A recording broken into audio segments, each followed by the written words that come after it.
গোবিন্দ ককা ভাইৰেল ককা যি বুলিয়ে নকওঁ তেখেত আচলতে মোৰ কাৰণে এজন বহুত গুৰুত্বপূৰ্ণ ব্যক্তি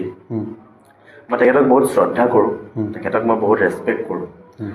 আজিলৈকে তোমালোকে মোৰ এনেকুৱা এটা ভিডিঅ' নেদেখিবা বা কোনো দেখাই দিবও নোৱাৰে সেই মানুহজনক মই আমনি কৰা মদ খুৱাই লৈ ফোন কল এটা লগাই দি বেয়া বেয়া কথা এগালমান ক'বলৈ দিয়া মোৰ ভিডিঅ'ত তোমালোকে দেখিবলৈ নোপোৱা আজিলৈকে তেখেতৰ মোৰ ভিডিঅ'ত তুমি সেইটো নোপোৱাই ক'ৰবাত কাটচিত তেখেতে দি কাৰণ তেখেতে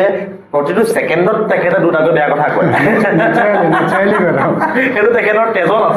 আছে গতিকে সিমানখিনি কাটিব পৰাটো সম্ভৱ মানে সেইখিনি স্ক্ৰিপ্টেড নহয় নহয় একদম তেখেত মানুহজন একদম কিন্তু আজিকালি মই কি দেখি আছোঁ বহুতে কি কৰে যে তেওঁ ঘৰত যায় তেওঁক গৈ 2 পেক খুৱাই দিয়ে 2 পেক মাল খুৱাই দিলে তাৰপিছত তেওঁক সুধি দিয়ে যে হিমন্ত বিশ্ব শৰ্মাই আপোনাক আমুক কৰিলে তেওঁ খংটো উঠি গ'ল তেওঁ গালি পাৰি দিলে সেইটো ভিডিঅ' ইউটিউবত দি দিলে